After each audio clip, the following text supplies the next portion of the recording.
She had the face you don't forget, like something painted, not born. It felt like the whole fashion world bent itself around her for a while. And then she disappeared. No meltdown, no dramatic goodbye. Some said she outgrew the catwalk. Others said it chewed her up. But the truth? It was quieter, stranger, and far more deliberate than anyone guessed. And now, looking back, you have to wonder if she was ever trying to be seen or just trying to disappear on her terms. Compared to being a doll a lot and pre-Raphaelite. A distinctive face on the modeling scene. She didn't grow up in a palace. She wasn't born into a runway dynasty. Lily Cole's story started on the quieter streets of Torquay, Devon. She was raised by a single mother, an artist and writer, who fought hard to give her daughters the life she never had. They didn't have much, but they had books, ideas, and big dreams. "I always felt like we were living between worlds," Lily once said. "I never fit in at school, but I didn't know where I did fit in either." From an early age, Lily stood out, not just because of her flaming red hair and porcelain skin. It was the way she carried herself. Quiet, observant, curious, but with a defiance that simmered just beneath the surface. She was shy and almost invisible in the crowd, but something about her face made people stop. Strangers would stare. Some whispered. Others pointed. "Are you okay?" Classmates would ask, misreading her aloofness for sadness. But inside, Lily was building a world fueled by imagination, mythology, and the art books her mother brought home from charity shops. But childhood wasn't always poetic. The red hair that would one day make her iconic was once a target. Teasing turned to taunts. She was called a ghost, alien, and freak. And even though she pretended not to care, Lily admitted later, "It made me feel like my body didn't belong to me. Like I was some strange thing people got to comment on." That quiet pain shaped her. It didn't break her, but it gave her something else: thickness in the skin. A silence that watched and remembered.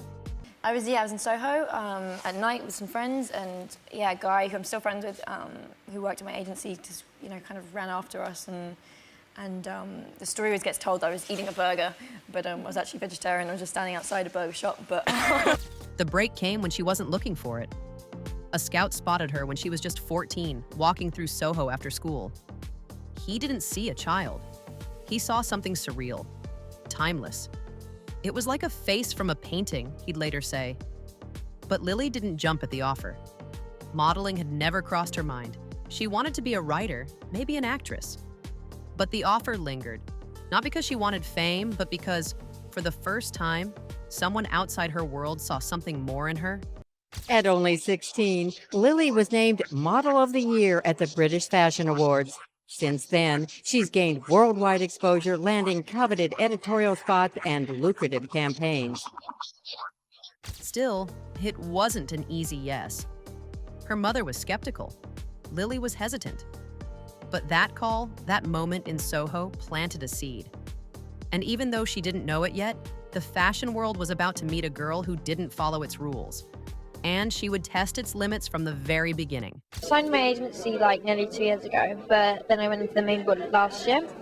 So I'm still doing it part-time, but a lot more now than I used to. Yeah, I get compared to being a doll a lot and pre-Raphaelite. She had it all until she didn't. One second, Lily Cole was walking through the streets of Soho after school, just a bookish teenager with wild red hair and no intention of being famous.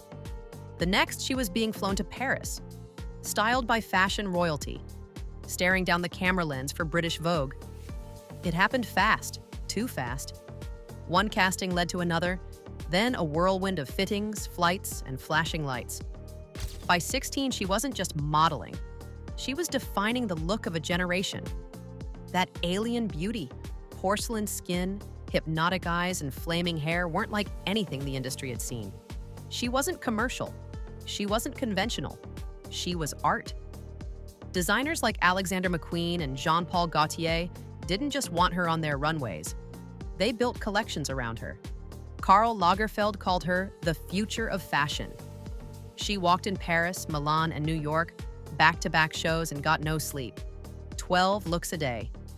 Her face was on Vogue, Numero, ID, and Harper's Bazaar. Prada, Chanel, Louis Vuitton. By 18, she was the youngest to win Model of the Year at the British Fashion Awards. The industry couldn't get enough of her, but while the world stared at her beauty, no one saw the weight she carried. Behind the scenes, the glamour cracked. The same features that made her iconic also made her a target. Editors pushed her towards strangeness, casting her as a quirky outsider.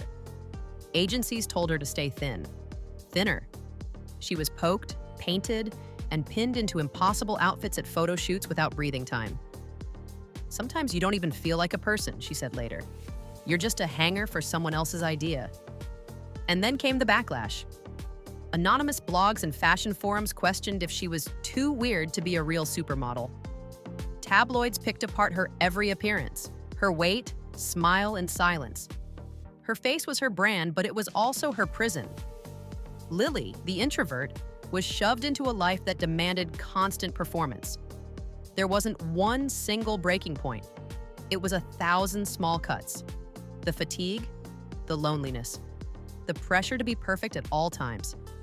And then one day she stepped away. No grand announcement, no scandal, just silence. The girl who was everywhere suddenly wasn't. Fashion insiders whispered, was she dropped? Did she quit? Did something happen? No one knew. The cameras moved on. The next season came. But her absence left a strange echo, as if something rare had disappeared too soon. What they didn't see was the cost, the insomnia, the hollowed-out confidence. The moment backstage, she looked in the mirror and didn't recognize her face. She'd once called modeling a game of masks. But after years of playing it, Lily wasn't sure who she was without one. Her rise had been meteoric. Her face, unforgettable. Her influence, undeniable. But at the height of her power, Lily Cole made a decision few supermodels dare to make: to disappear before the world could take more than it had already stolen. And just like that, the girl fashion couldn't get enough of became the woman fashion couldn't handle anymore. Behind the porcelain face, behind the covers, the catwalks, the curated perfection, Lily Cole was simply trying to breathe. She'd tasted fame before she'd finished school. She earned millions while still too young to sign her contracts. But in her private world, she still loved fairy tales, philosophy, and walking alone. Modeling gave her access, but it also took something: time, identity, control. I just took yesterday off, and then today I came after school, and I'll do the same tomorrow. It's hard work. I'm not going to say it isn't, but it means I get the best of both worlds. I don't get sick of either, and I still like going to school. I like seeing my friends. In her 20s, Lily made a conscious decision to slow down. She enrolled at Cambridge to study history of art, something no one in fashion saw coming. "It was the first time in years I felt like my brain belonged to me again," she said. But she wasn't retreating. She was redefining.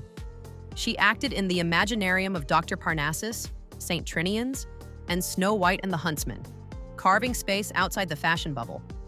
In a nutshell, Impossible is a community of people around the world who help each other out for free. Why would people just do things for no money? I found in my life the things that are done for free, the generosity of people around me, and me being generous has been some of the happiest experiences I've ever had. That instinct to reconnect with something real led her to create Impossible, a social network where people helped each other for free.